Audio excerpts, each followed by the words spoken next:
other windows to take a look at real fast. When you want to go to any of the panels here, you can go up to your menu bar and go to Window. Inside of Window, you'll see one that says the Scene, Game, Inspector Hierarchy. These are ones we've already looked at. Also Project. Below there, though, we have Animation, Profiler, Asset Store, Version Control, Animator, Sprite Packer, Light Packing, Occlusion, Navigation, and Console. So we've got a lot of other windows that you can go into. The main thing to focus on or remember is that if you're going to get into animation, that you'll go to Window, you'll go down to Window, and you'll find your Animation and your Animator. Both of those are going to be necessary to create it. You'll see things like this, which is just a regular animation style system with ticks going across. Over on the top you can record, play, you can create new keyframes, and create new event functions. For the profiler itself, I'll lower this into, if you want to dock it, remember you can just left click and drag. And we'll just drag it down here so we can see it. This is a pro feature only. If you don't have it in here, don't worry about it. I'm just wanting to go ahead and show you though. If I push play, when I push play, it's actually going to get started. It's going to show me the things that are running inside the scene. So as it goes, it's going to show me the CPU, GPU, rendering, memory. It's going to show physics, animations, all this good stuff. As it runs through, you can either record, you can do a deep profile or profile the editor itself. You can also see all the things that are happening inside of here. So for instance, the wait for target FPS is the biggest hit on it right now. There are very minimal things happening because there's nothing but a camera inside the scene. Alright, and at any point when you see a spike or you see something or garbage collection, you can left click. When you left click, you go to pause. When you're in pause, you can now actually drag this back and forth. It'll tell you how many milliseconds it took to complete one of these frames. At that point, you can decide what was the issue with it, and then decide whether or not it needs, whether it was art, whether it was programming, whether it was audio, and then focus in on trying to fix those particular parts. Also inside of Window, the last one that we'll take a look at as a group, let's go ahead and make sure we look at the light mapping. And just as a basic here, we'll go ahead and lower this one. For light mapping, oftentimes people like to put light mapping up by the inspector, so you'll just click back and forth. Light mapping allows you to bake objects inside the scene. Unity does a really nice job of making it simple for an artist or a designer to work with it. As a very quick demonstration here, I'll just place a cube in the scene, and then we'll place a sphere in the scene and move it up. Now, something we haven't looked at yet, and we'll look at soon here, and we'll run through this as a group together. But if I was to place a light in the scene and turn my shadows on, for the light mapping, all I have to do is click on Bake Scene.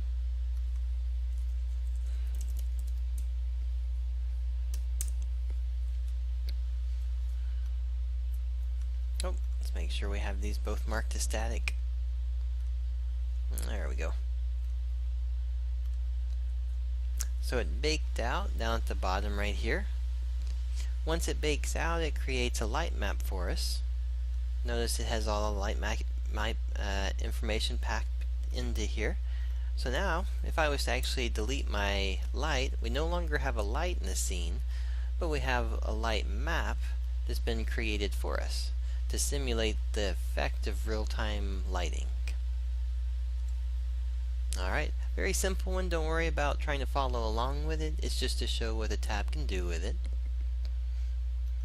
Alright, so those are going to be the basic ones. There's a navigation one as well, and this is one that takes a little bit more setup, so it's something that we would look at a later date.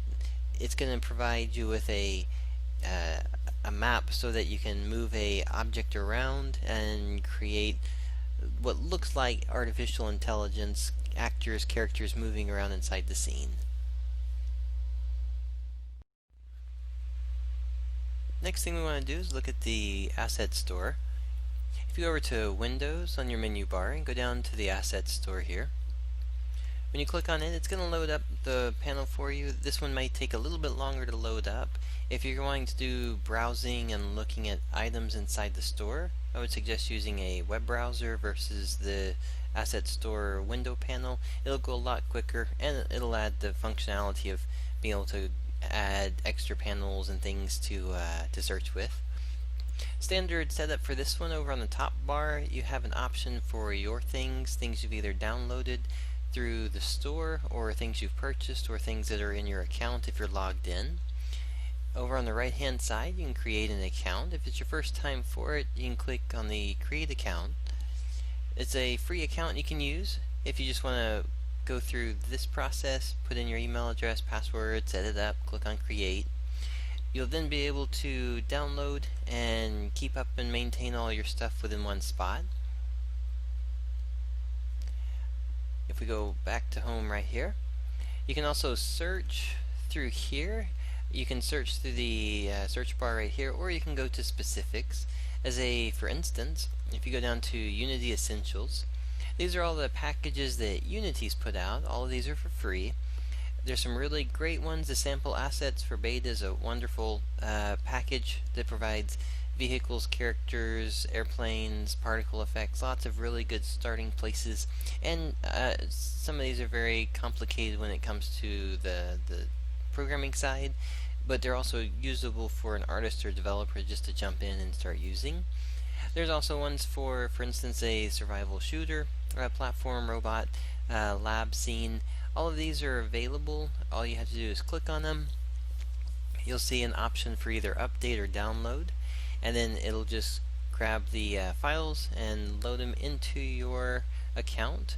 So for instance, my account with the robot lab, I have it in here so that I can just go to it, click on import, and bring it into the scene. As a example of that one, we'll actually do the survival shooter or the scene itself. Here's the robot lab. We can import on this one.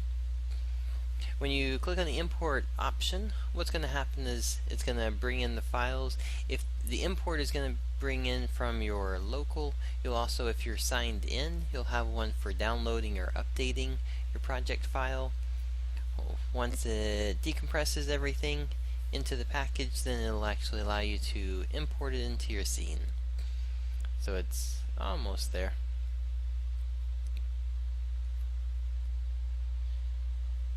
There we go. Now we have all the files that we want. You can actually choose what you want to bring into the scene and what you don't want to bring into the scene. The other thing inside of here, it'll let you know what's been updated. So if you get an update for a package, it may have a lot of things. It may only show 2 files that have been updated, and you just import those 2 files. So I'm going to import this. It's going to think for a little while because it's going to have to put all the assets into my project folder.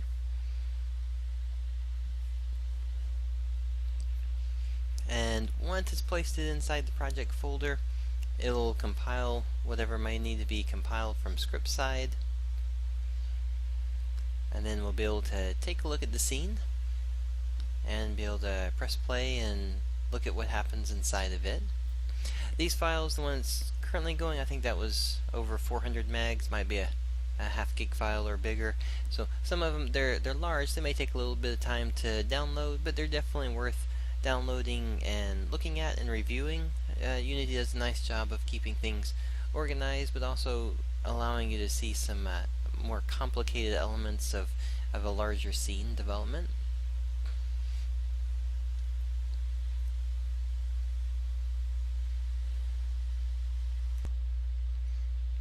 Alright, now that it's finished off on the importing, I'm going to close this window.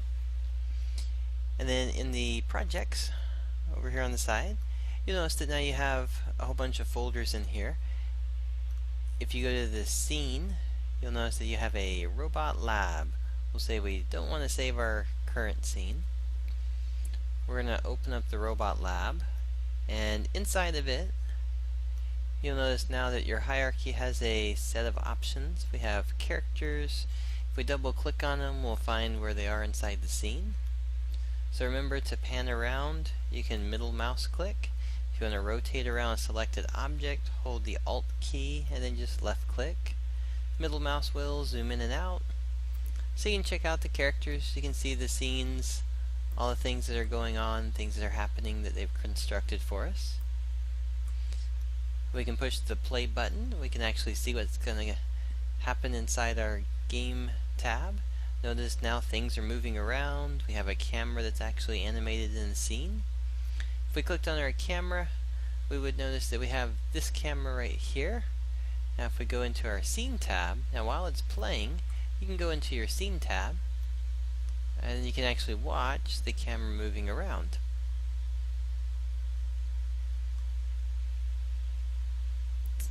Alright. So this would be a basic usage, kind of an interaction of going into the asset store, finding an object, finding an item, clicking on the import or merge or update or download, and then bringing them into your scene. When you have your camera selected also, notice you'll have your camera window preview showing over here as well.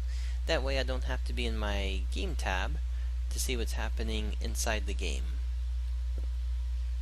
Alright, so that's going to be the basics for the asset store, and then be able to use it and then import elements into here.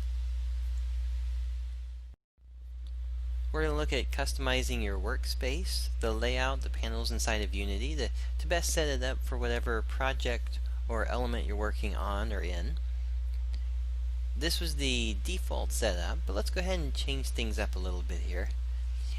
The hierarchy is something that you're going to use quite often. It's something that's constantly inside the scene, part of the game that you're working on. Usually I like to put them over to the right hand side next to the inspector. The inspector and the hierarchy tend to go back and forth because when you click on something here, the immediate is to see the options over here. If you're on this side and you click on this, you have to go all the way over to here to get to your inspector with your properties. So a little bit too far of a travel point for that one. The project tends to be something that doesn't there's a good use and a better use of it when it's down on the bottom part. This is useful if you're looking at textures only and you're just wanting to see a long horizontal list. Personally though, I would say that the placing of projects over on the left hand side, notice that you can click to put it in here, and then you can left click all the way against the wall, all the way against the side. See how it grows really long? When you let go of your mouse button, it'll be all the way up and down. So useful for it here, but it's more useful this way if you right click on the project tab and choose one column layout. Then you have a very nice structure to it, very easy to navigate. You know what you're looking at in one panel instead of trying to have to navigate between two panels on it. On the hierarchy, let's go ahead and make sure we actually take this and make it a solid bar all the way up and down like this. Alright, so we have hierarchy inspector, we've got our project tab over here. The console, depending on if you're doing coding or you're getting feedback for events, then it's useful to have it up here. If you are working primarily only scene, only game type of system, you could leave the tabs like this. If you're really in the middle of development and you find yourself needing to see the game and the scene at the same time, you could split your screen up this way where you have the rectangle fill, or you could split your game up this way where you're having more of a widescreen landscape fill. Just kind of depends on which way your approach is for it. In either case though, this would probably be something you'd want to decide and kind of switch up depending on which thing you're working on at what point. If you have your setup, if you have everything ready, over on the top right hand side where it says default, you can go down, you can actually say save layout, and you can say the save layout type if you want to do your name or if it's the name of a project, so you're more specific with which project is which layout. You could say that this is Walker and then we're doing Unity Basics, so we'll say it's our Unity Basics layout. We'll say save. Now whenever we come back into it, if we went to our default and we were wanting to go back to our Unity Basics, we just go down to Unity Basics and click on it. That would change up the scene for us and let us get started with the view that we were expecting. So we'll have a few views along the way while we develop and work through the series. We'll kind of create different ones for different reasons, and then we'll save those and continue working with them. Alright, so that should get you started with the basics of the layout. Definitely spend some time, have fun with it. Just drag these around and get the feel for it, and see if you can come up with a really fun layout and system. As a quick example, if you're coming from a modeling background, you may actually enjoy having more than just one scene view. Maybe you want to have, you can do left click on the tab and say add a tab and add a tab, and then all of a sudden we have 3 tabs. So you might have a system where you want to have just a front, left, top, right type of feel, and you could certainly do that. Now we have a right, a top, a front, and a game view. If you want to close the panels out, you can right click and do close tab, or if you middle mouse click down, it also closes it down that way as well. There we go.